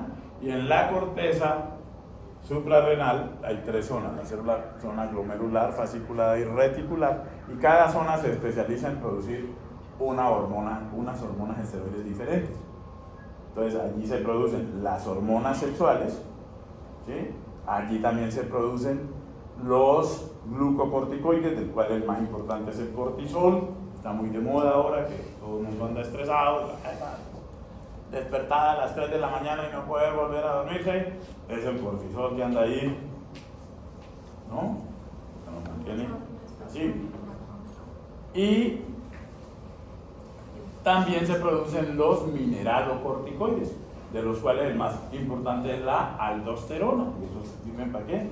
Para retención de electrolitos. Y si se retienen electrolitos, sodio, potasio, cloro, calcio, se retiene también ¿qué? Agua, porque los electrolitos no andan solos, siempre andan metidos en el agua, entonces el agua va con ellos, ¿no es cierto? Entonces la aldosterona sirve para regular el balance hidroelectrolítico. Trabaja de la mano, son llavería con la hormona antidiurética, con la ADH, porque la antidiurética ¿de qué se encarga? También de aumentar la retención de agua, ¿no? Bueno, entonces esas son hormonas esteroides.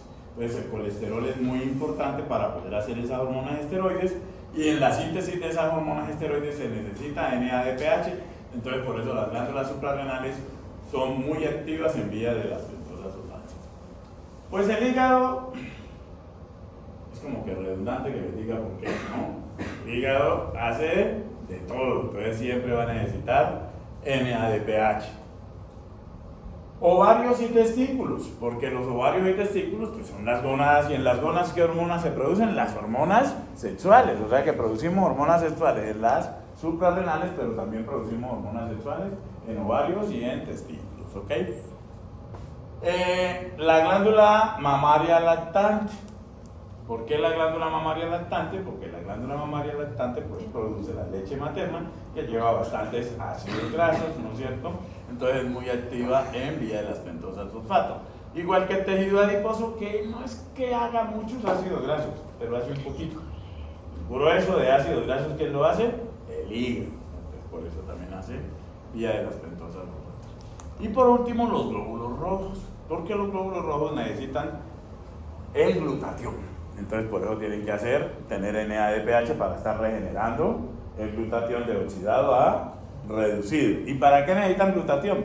Pues resulta que el glóbulo rojo, para poder funcionar, necesita tener forma de pan de bono sin hueco, porque si no, no puede meterse por los capilares, ¿no? Y para poder tener esa forma necesita que las proteínas mantengan la estructura. Entonces con el glutatión, ¿sí?, si se va deformando la estructura de las proteínas, las reduce de nuevo y mantiene su forma. ¿Listo?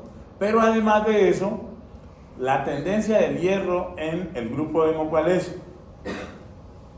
Quiero ser hierro más 3.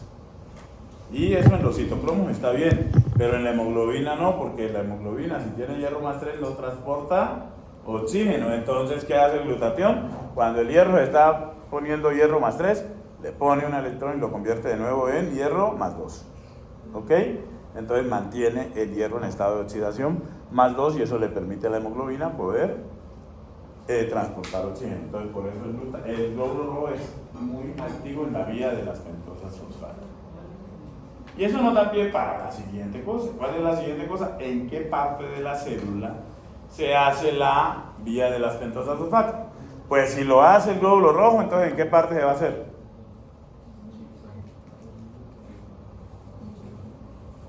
¿En qué parte de la célula se va a hacer? Si lo hace el glóbulo rojo. ¿Ah? ¿En dónde? ¿El citoplasma? En el citoplasma, porque un glóbulo rojo, ¿qué es? Citoplasma. El glóbulo rojo no tiene organelas, ni núcleo siquiera tiene, el glóbulo rojo maduro, pues. Entonces se hace en el citoplasma, la vía de las pentosas se hace en el citoplasma. ¿Y en qué estado nutricional la haríamos? De acuerdo a lo que les he dicho.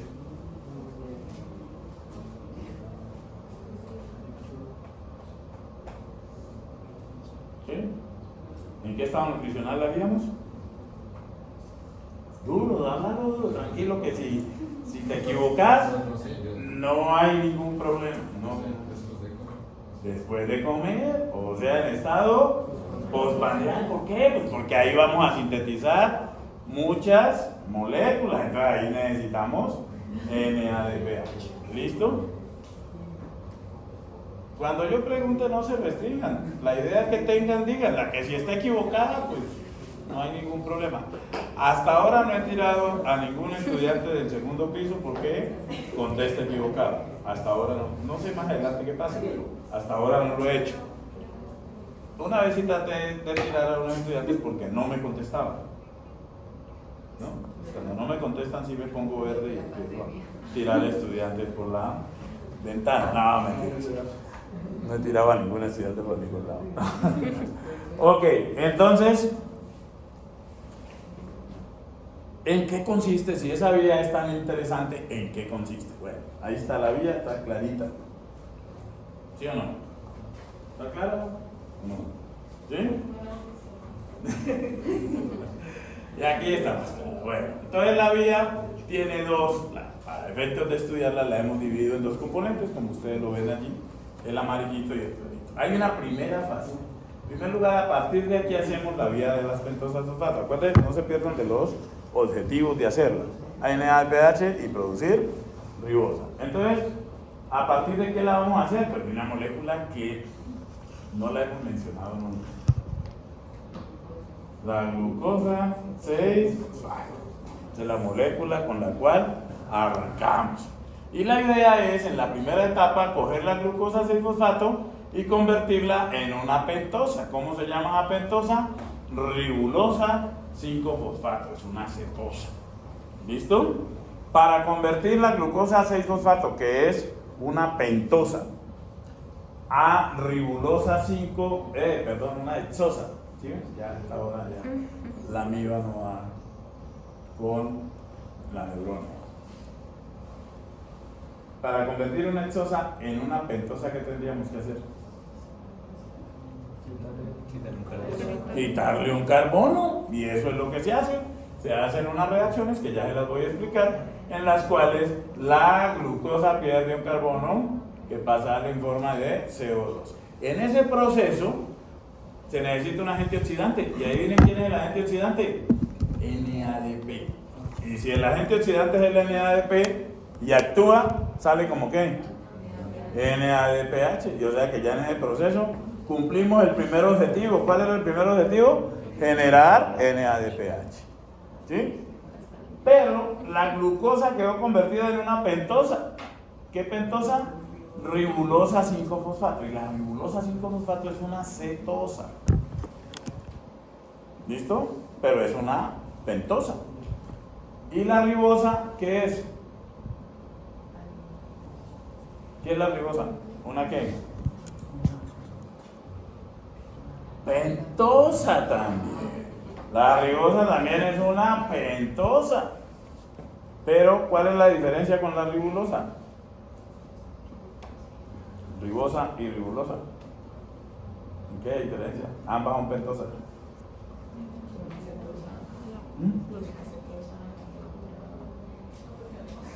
Una es cetosa, ya les dije, y la otra. Si una es cetosa, ¿la otra es qué? ¿Cómo se les olvidan las cosas? Aldosas y cetosas. Entonces, si una es cetosa, la otra es ¿qué? Aldosa. ¿Y cómo hacemos para pasar de una cetosa a una aldosa? O sea que entre sí ellas dos, ¿qué son? Isómeros. Pues resulta que hay una enzima que se llama, adivinen cómo, fosfopentosa isomerasa. ¿Y qué hace la fosfopentosa isomerasa?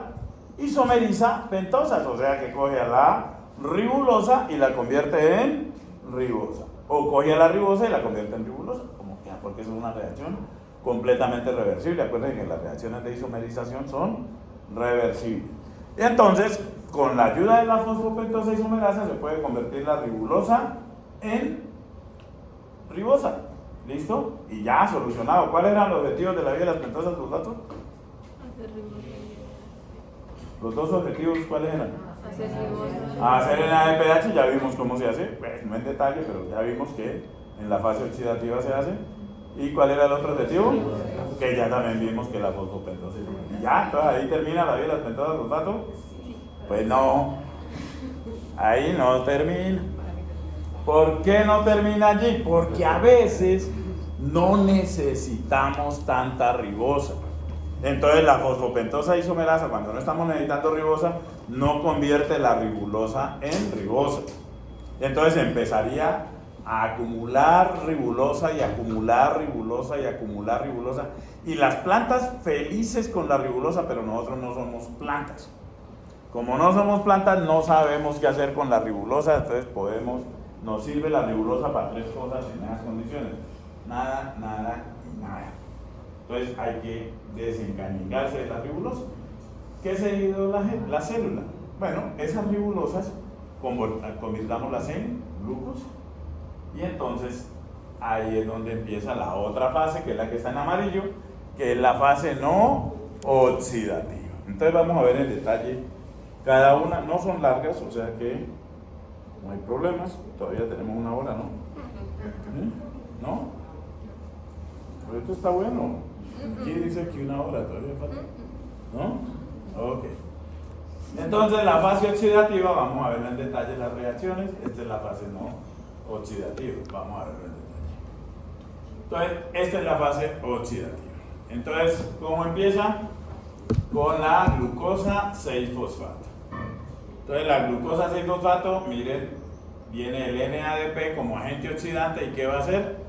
Se va a llevar 1 y 2 electrones. Entonces se van esos 2 electrones rojitos y entonces nos queda ¿qué? Como el oxígeno quedó con una capacidad de enlace y el carbono también, entonces se forma un doble enlace entre los dos. Y ya produjimos el primer NADPH. La enzima que cataliza eso, ¿quién es? Se llama glucosa 6-fosfato deshidrogenasa. Y esa glucosa 6-fosfato deshidrogenasa es también la enzima regulada en la vida. Entonces tenganla ahí presente. Nos queda esto, la 6-fosfogluconolactona. Esa 6-fosfogluconolactona es una molécula muy inestable. Entonces viene la lactonasa y la estabiliza un poco con una molécula de agua. Agarra el oxígeno del agua y lo pone aquí, el OH, pues realmente. Y se forma entonces el ácido 6-fosfoglucónico. ¿Se acuerdan que cuando se oxidaban los monosacáridos daban origen a qué? Cuando hablamos de derivados de carbohidratos. No hablamos de derivados de carbohidratos. Cuando se oxidaban en el carbono 1 daban origen a ácidos aldónicos. Cuando se oxidaban en el carbono último daban origen a ácidos urónicos. Y cuando se oxidaban en el carbono 1 y 6, 1 y último daban origen a ácidos aldálicos. Entonces aquí donde se oxidó, en el carbono 1, o sea que eso es un ácido aldónico. El ácido aldónico de la glucosa se llama ácido glucónico. Entonces por eso se forma el 6-fosfogluconato.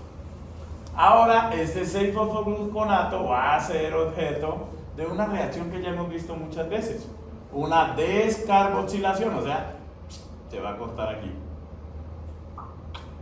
y se va ese carbono rojito con los dos oxígenos rojitos. Mírenlos, aquí salen en forma de una molécula de CO2. Y en ese proceso se pierden también 2 electrones, pero como los electrones no pueden andar por ahí sueltos, ¿quién se va a llevar esos electrones?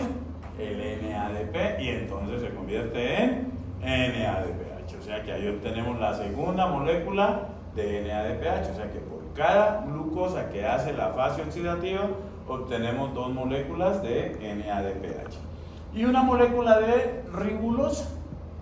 Y esta ribulosa, entonces, es la que se va a convertir en ribosa. Bueno, aquí están las reacciones, las mismas que ya les mostré, pero individuales. ¿Listo? Y entonces la fosfofetosa isomerasa, ¿qué haría? Convierte la ribulosa 5-fosfato en ribosa. ¿Listo? Pero si hay mucha ribulosa y no necesitamos tanta ribosa, hay que hacer con eso algo. Entonces, ¿qué se hace? Vamos a interconvertir esas ribulosas gracias a la ayuda de 2 enzimas. ¿Cuáles son esas 2 enzimas? La transcetolasa, que es una enzima que es dependiente de tiamina pirofosfato, y por allá cuando vimos el ciclo de Krebs hablamos de las enzimas dependientes de tiamina pirofosfato, que eran ¿quiénes?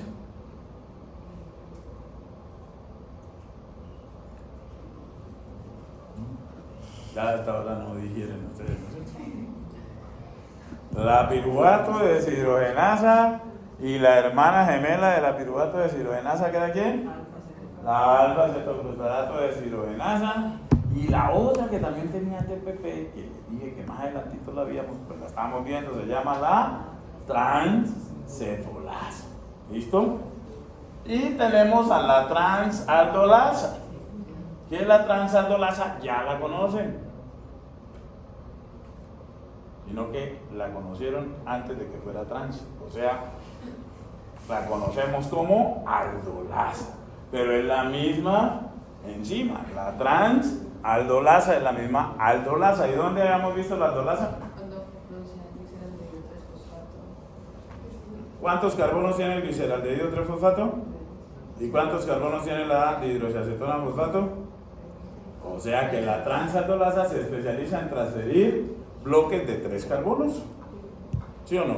Y la transcetolasa se especializa en transferir bloques de 2 carbonos. Eso ténganlo allí presente. Entonces, para poder entender esta fase, tenemos que partir de esta estequiometría para que nos quede más fácil entenderlo. Vamos a hacer de cuenta que entraron a la fase oxidativa 3 glucosas. Entonces, si entraron 3 glucosas a la fase oxidativa, ¿cuántas ribulosas obtenemos? 3 ribulosas, ¿no es cierto? Entonces, esas 3 ribulosas, la fosfopentosa isomerasa nos va a convertir una de esas 3 ribulosas en ribosa. Nos quedan 2 ribulosas. Pues resulta que la ribulosa tiene un epímero que se llama la silulosa, o sea, otra cetosa, otra cetopentosa. Entonces, ¿qué hace? Hay una enzima que se llama la fosfopentosa epimerasa, que me convierte a la ribulosa en silulosa. O sea, las 3 moléculas de ribulosa, una se convierte en ribosa por la fosfopentosa isomerasa y las otras 2 se convierten en silulosa con X por la fosfopentosa epimerasa. ¿Listo? Perfecto. Entonces, ¿cómo empieza el cuento? Aquí está. Una molécula de la de silulosa y una molécula de la ribosa. Acuérdense que el objetivo, ¿cuál es? Volver a convertir la ribulosa en glucosa. ¿Listo? Entonces, el primer paso es fosfopentosa isomerasa y fosfopentosa epimerasa.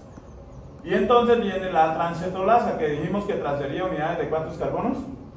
De 2. Entonces ella coge 2 de esta y se los pone a la otra. Entonces, si a una de 5 le ponemos 2, Nos queda una de 7, se las presento. C-detulosa, 7-fosfato. Esa es la única, el único monosacárido que conocemos que tiene 7 carbonos. ¿Listo? Y a la de 3 que perdió 2, a la de 5 que perdió 2, pues se convierte en una de 3. Esta que ya la conocemos, gliceraldehído 3-fosfato. Ya si uno tiene gliceraldehído 3-fosfato, pues ya tiene glucosa, porque el gliceraldehído 3-fosfato ya sabemos que por gluconeogénesis pues se convierte en glucosa. Pero ese gliceraldehído todavía no lo vamos a llevar para glucosa, porque quedaría este cañengote de 7 carbonos que es la C-detulosa. Entonces, estos dos ahora van a ser presa ¿de quién? De la transaldolasa. ¿Qué hace la transaldolasa? ¿Transfiere unidades de cuántos carbonos? Transaldolasa. De a 3. Entonces, ¿qué hace la transaldolasa? Viene aquí a esta que tiene 7, le quita 3 y se los pone a esta que tiene 3. Si a una de 3 le pongo 3, ¿me queda una de cuánto? Si a una de 3 le pongo 3, ¿me queda una de cuánto? De 6. Y si a una de 7 le quito 3, ¿me queda una de cuánto? De 4. Entonces aquí está, miren, la de 6, fructosa 6-fosfato. Ya hicimos fructosa, o sea que ya hicimos glucosa. Pero nos queda una de 4. Y esta es medio cañengosa también. Pero bueno, ya hicimos una de 6. Y entonces, ¿qué hacemos con este cañengo de 4?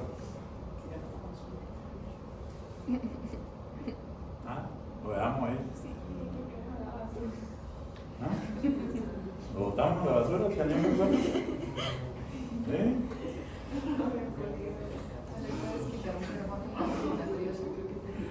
¿Y qué hago con el carbono que le quito? No lo puedo eliminar con CO2, pues no tiene grupo carboxilo. Nada, déjala hasta ahí. ¿Por qué siempre pasa lo mismo? No me refiero pues específicamente a usted, sino que siempre sus compañeros también les pasó exactamente igual, y esto en generaciones anteriores también pasa lo mismo. Tienen una capacidad de retención de información así, se les va de una, porque les dije que partíamos con una ribulosa se convierte en ribosa y las otras dos ribulosas se convierten en silulosa. Y hasta ahí, ¿cuántas silulosas hemos gastado? Una. ¿Y cuántas ribosas hemos gastado? Una. O sea que nos queda una silulosa. Entonces esa silulosa que nos queda, ahí está, esa celulosa que nos queda, ¿qué vamos a hacer? Por ahora les dije, tenemos que partir de 3 para poderlo entender. ¿Qué vamos a hacer con la que nos queda? Tiene 5, entonces viene de nuevo la transcetolasa, que transfiere unidades de ¿cuántos carbonos? De a 2, le quita a la de 5 2 y se la pone a la de 4. Si la de 4 recibe 2, queda convertida en una de 6, mírenla, fructosa 6-fosfato, y la de 5 que perdió 2 queda convertida en una de 3. Entonces miren que acá obtuvimos una fructosa 6-fosfato, acá obtenemos otra fructosa 6-fosfato, o sea, obtenemos 2 fructosas, que es como 2 glucosas, y obtenemos un gliceraldehído que con otro ciclo de estos, pues nos va a dar otra glucosa. Entonces vamos convirtiendo las ribulosas en glucosa. Y no tuvimos que utilizar ningún agente oxidante, ni oxígeno, ni nada de eso, y por eso se le llama la fase no oxidativa. Y la utilizamos para cuando hay exceso de ribulosa, entonces reconvertir. Y este es el resumen pues, de las reacciones de la fase oxidativa y de la fase no oxidativa. En la fase no oxidativa, entonces, ¿quiénes participan? Fosfopentosa isomerasa, fosfopentosa epimerasa, transcetolasa 2 veces y la transaldolasa una sola vez. Bueno, aquí ya estos son los mecanismos de acción que no los vamos a tocar. Y por último, esto es parte del mecanismo de acción. Entonces, la vía de las pentosas fosfato funciona en diferentes estadios de la célula. Entonces, como eso requiere tiempo, lo vamos a ver en la próxima clase. Entonces, en la próxima clase terminamos lo que nos falta, que es nada de la vía de las pentosas fosfato, la primera de media hora, 20 minutos, y luego vamos a empezar a hablar del metabolismo del glucógeno. Entonces, para que lo preparen, chao. Chao. Chao, chao, chao.